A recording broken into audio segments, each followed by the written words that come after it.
আমার পরিবার টুকরা মা মুহাম্মদের সাথে দিলের কানটা লাগায় একটু কথাগুলো শোনার চেষ্টা করা। ওই যে কবরের মধ্যে বিসমিল্লাহি ওয়া আলা মিল্লাতি রাসূলিল্লাহ এখনো তুমি চিন্তা করে দেখো, হায় আমাকে কোথায় নিয়ে আসছো, আমাকে একটা করে কোথায় নিয়ে আসছো,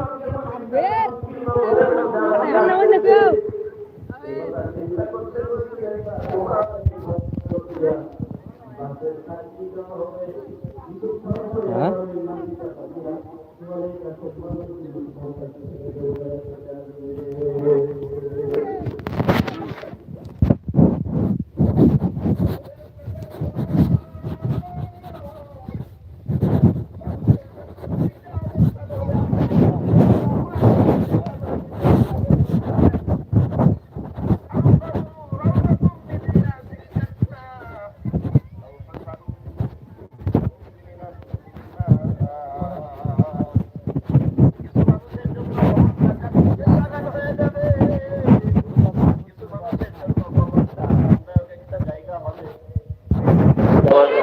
জান্নাতের হাওয়া গায়ে লাগবে আর ঘুম এসে যাবে।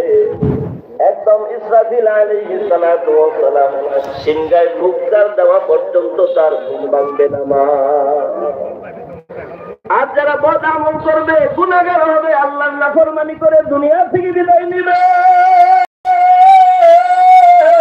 সারা নিয়ে দাও না ওই কবর চিৎকার করে বলতে থাকবে, দুনিয়ার মধ্যে তুমি নাফরমানি করছো, দুনিয়ার মধ্যে তুমি বাহাদুরি করছো, দুনিয়ার মধ্যে তুমি আল্লাহর হুকুম পালন করো নাই, দুনিয়ার মধ্যে তোমার জিন্দেগিটাকে আল্লাহর হুকুম মধ্যে কাটাও নাই, যেইভাবে মন চাইছো সেইভাবে চলেছ, আল্লাহর হুকুমের প্রতি কোনো খেয়াল ছিল না, আল্লাহ রাসূলের মহব্বত তোমার অন্তরে ছিল না।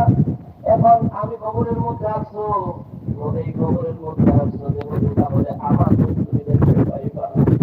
আমার পরিবার টুকরা মা, একজন বেনামাজি, একজন বেপরদা মহিলাকে যখন কবরের মধ্যে রাখা হবে, ওই কবরটা তার জন্য এত সংকীর্ণ হয়ে যাবে, কবরের ডান পাশের মাটিগুলো আল্লাহর কাছে অনুমতি চাইবে, আল্লাহ আপনি আমাকে অনুমতি দেন, আমি একে শাস্তি দিব। আল্লাহ অনুমতি দেওয়ার পরে কবরের ডান পাশের মাটিগুলো ওই মৃত ব্যক্তির দৃষ্টি যতদূর পর্যন্ত যাবে ততদূর পর্যন্ত চলে যাবে। আবার আবার বিদ্যুতের গতিতে আবার শুরু থেকে এমন ভাবে যাবে যে ডান পাশের হাতটিগুলো বাম পাশে চলে যাবে। বাম পাশের মাটি আল্লাহর কাছে অনুমতি দেয়া এমন ভাবে চাপ দিবে ওই বাম পাশের হাতটিগুলো ডান পাশের দিকে ঢুকে যাবে। এই জন্য মা কবরকে ভুলে গেলে চলবে না, আখিরাতকে ভুলে গেলে চলবে না, কারণ কবর আমাদের সামনে, আখিরাত আমাদের সামনে।